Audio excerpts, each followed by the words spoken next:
Hit Radio, l'essentiel de l'actualité. Madame, Messieurs, bonsoir et bienvenue au journal sur Hit FM 103 et Cam News 24. Falaise de Champ, le président Paul Biya a instruit la matérialisation d'un périmètre de sécurité.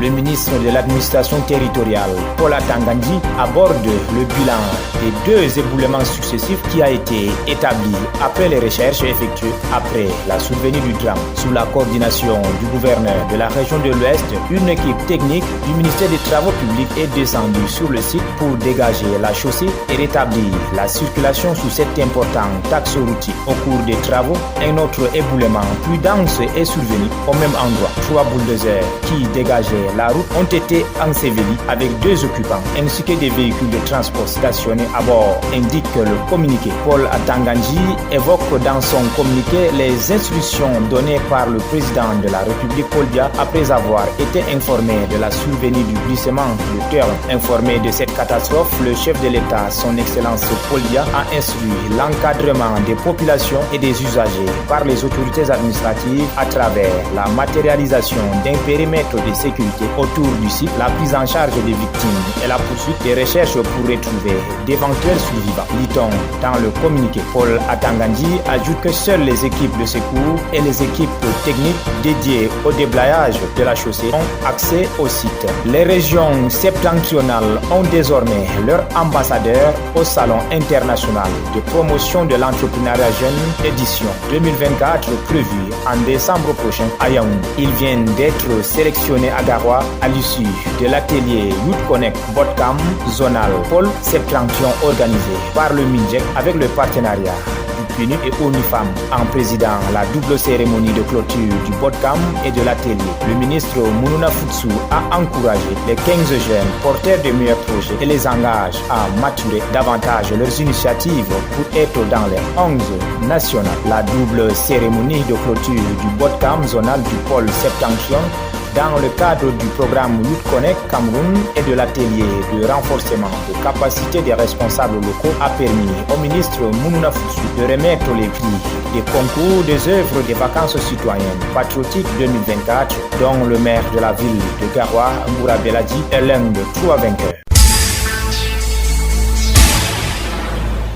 Renforcement de la sécurité à Kolofata, inauguration d'un nouveau bâtiment de gendarmerie. Dans le cadre du projet Facilité régionale pour la stabilisation du bassin du lac Tchad, Fenêtre au Cameroun, du programme des Nations Unies pour le développement, un bâtiment de gendarmerie tout neuf a été inauguré récemment à Kolofata, dans la région de l'extrême nord du Cameroun. Cette structure marque un pas en avant pour renforcer la sécurité dans cette zone touchée par le conflit avec Boko Haram. La cérémonie d'inauguration s'est tenue en présence de l'ambassadeur des Pays-Bas au Cameroun, Joris Willem Pita Joirius, de Christophe Charbon, chef de l'unité stabilisation de PNUD à Maroua, du colonel Boukar Satomi et des autorités locales. Cette présence significative vise à rassurer la population locale sur l'engagement de l'État et de ses partenaires à restaurer la paix et la sécurité dans la région. Ces nouveaux équipements de sécurité continuent un espoir pour les habitants de Kolofata, chef-lieu de l'arrondissement du même nom, en rappelant que la stabilisation et le retour de la sécurité dans cette zone frontalière avec le Nigeria sont en marche. Le Cameroun, invité d'honneur au 20e salon du chocolat et de la pâtisserie de Vannes.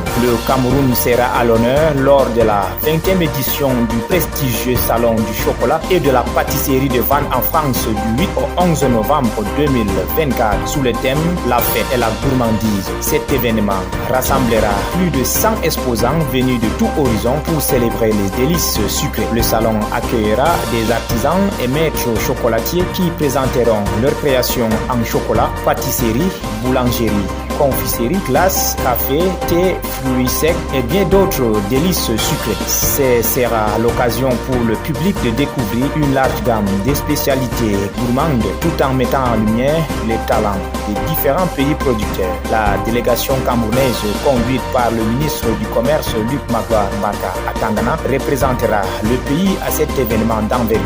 Lors de cette édition, un acteur majeur de la scène chocolatière camerounaise, Cyril Wandi Jako, promoteur de la pâtisserie Main d'Ange, sera présent pour représenter le Cameroun. de la politique dans ce journal. À Garoua, mobilisation massive des militants du RDPC pour célébrer les 42 ans de leadership de Paul Biya. C'est la place des fêtes de Rundagia qui a servi de cadre hier dans l'après-midi pour contenir les militants et sympathisants du RDPC de la ville de Garoua pour la commémoration du 42e anniversaire de l'accession à la magistrature suprême du président de la République, son Excellence Paul Biya. Aux côtés des deux présidents de section, le ministre Gabriel Maïrobé, par ailleurs chef de la délégation permanente départementale du comité central du RDPC pour la Benue, ainsi que de nombreux invités de marque à l'instar d'Aminatou Aïdjo, PCA du Palais des Congrès. Au-delà des discours et allocutions qui se sont succédés, l'on a retenu que Garoua reste uni derrière le chef de l'État pour remporter les batailles futures. Le côté culturel a été mis en exergue avec la prestation de plusieurs groupes de danse patrimoniales. Notons que Paul Biya, le président de la République, est arrivé à la tête du Cameroun le 6 novembre 1982 à la suite de la démission d'Amadou Aïdjo. Ceci en conformité avec les dispositions constitutionnelles de l'époque. C'est mercredi 6 novembre 2024, le locataire d'Etoudi, le palais du peuple camerounais, fête le 42e anniversaire d'Engbaï, qui n'est pas un long fleuve tranquille.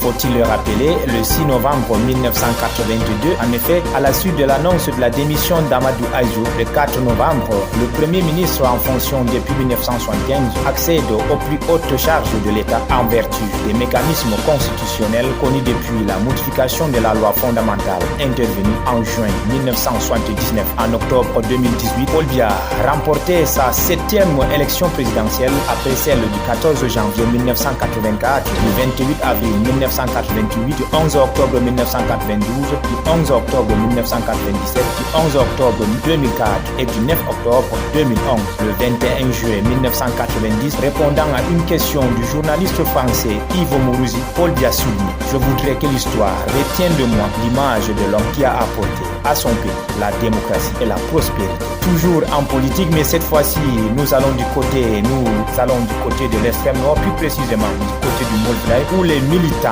se sont réunis à Daram dans une atmosphère festive, démontrant l'attachement de la population à l'œuvre politique du chef de l'État pour célébrer les 42 ans de leadership du président Paul Biya dans une unité politique inédite. En ce 6 novembre 2024, Molvraï, commune du Cameroun située dans la région de l'extrême nord et dans le département du Mayokani, s'est unie pour célébrer avec ferveur les 42 ans de leadership du président Paul Biya. Dans une ambiance festive, les populations de 8 cantons se sont rassemblées à Daram en présence de Maxime Atangana, le sous-préfet de l'arrondissement de Molvraï. Une mobilisation marquante, signe de l'évolution de la vie politique locale. Amadou Haman, président de la section RDPC de Mayokani Nord, a suivi la présence massive de la population, témoin du changement politique à Molvraï. Le choix de Daram pour cette célébration montre que le RDPC est aujourd'hui plus fort. De son côté, Taoussi, représentant du comité central du RDPC, a exprimé sa confiance pour les prochaines échéances électorales. Niawe Yamtouin, maire de Molvraï et membre du MDR, a affirmé que nous sommes ici pour montrer notre engagement envers le président Paul Biya. Même si nos tendances politiques sont divergentes, la journée est marquée par des prestations culturelles et sportives témoignant de l'unité et de la détermination de Molvraï pour soutenir le président. Avant de passer à la page internationale, nous avons cette note du doyen de la faculté des arts, lettres et sciences humaines de l'université de Garoua qui invite tous les étudiants prescrits en ligne au sein des différentes filières de la faculté à déposer au plus tard le 11 novembre 2024 les dossiers physiques complets de prescription. Dès la diffusion du présent communiqué, les 10 dossiers devra absolument contenir toutes les pièces requises pour les prescriptions au niveau sollicité. Tout dossier incomplet et ou non déposé entraînera le rejet et ou l'invalidation de la prescription. C'est signé le doyen de la falche de l'université de Garoua, le docteur Warayasua Mouarani.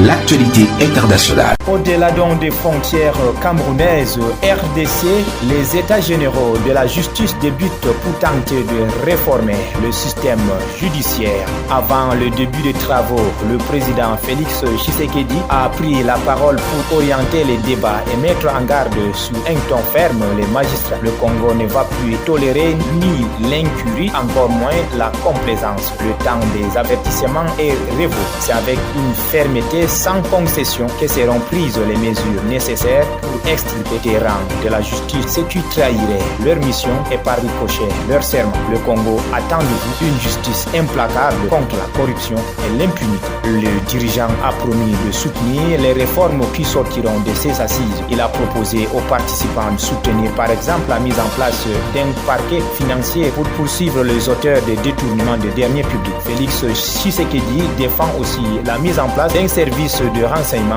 pénitentiaire pour prévenir le cas d'évasion. Selon le ministre de la Justice, Constant Mutamba, qui depuis sa nomination dénonce les pratiques mafieuses dans l'administration judiciaire, 3/4 des Congolais n'apprécient pas la façon dont la justice est rendue à ces jours. Le secteur brille selon le garde des Sceaux par les abus, les violations de loi et d'autres pratiques au détriment de l'État et du justiciable. Il nous faut du courage, il nous faut de l'audace de nous regarder en face et de nous dire le problème c'est à tel niveau et la thérapie est là. Des propositions de réformes issues de ces assises pourront déboucher sur une révision constitutionnelle selon le ministre. Si les syndicats des magistrats n'ont pas souhaité s'exprimer en ces premiers jours, ces acteurs jugent toutefois non négociable l'indépendance du pouvoir judiciaire. 3500 participants prennent part à ces états généraux au centre financier de Kinshasa. Inondation en Espagne, plusieurs dizaines de personnes sont toujours portées disparues. Cela fait maintenant plus d'une semaine qu'ont eu lieu les inondations meurtrières en Espagne, où 219 personnes sont décédées. Dans un communiqué publié le mercredi 6 novembre au soir, le tribunal précise que 4 nouvelles disparitions ont été officiellement signalées aux forces de police et de gendarmerie, portant à 93 le nombre de personnes recherchées, la très grande majorité dans la région de Valence. Sur le terrain, les opérations de recherche se sont poursuivies mercredi, notamment dans les parkings souterrains et les cours d'eau de la banlieue de Valence, zone la plus affectée par les inondations. Les 15 000 soldats et policiers déployés dans la région continuent par ailleurs de participer aux travaux de déblayement et de remise en état des routes et des infrastructures détruites par les intempéries.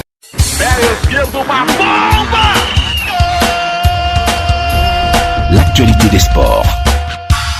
La FECAFOOT annonce l'affiche et la date de la tenue de la première édition du Trophée des Champions. La nouvelle est contenue dans un communiqué publié par la fêtière du football camerounais ce mercredi 6 novembre 2024. Le communiqué informe le public et sportif, les médias et les parties concernées que le match de la première édition du Trophée des Champions opposant l'équipe FC Bolova, championne en titre de la Guinness Super League, à l'équipe Lekie FC, vainqueur de la Coupe du Cameroun 2024, se jouera le vendredi 15 novembre 2024 au stade militaire de Yaoundé. Pour l'occasion, la Fédération camerounaise de football annonce par ailleurs que l'entrée au stade pour la dite rencontre est gratuite.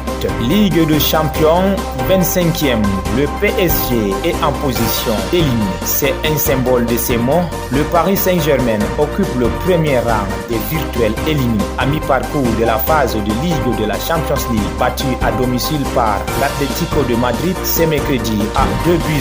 Les Parisiens sont 25e d'un classement dominé par Liverpool à l'issue de la 4e journée. Monaco et Brest sont respectivement 3e et 4e dans le wagon et qualifiés pour les 8e de finale.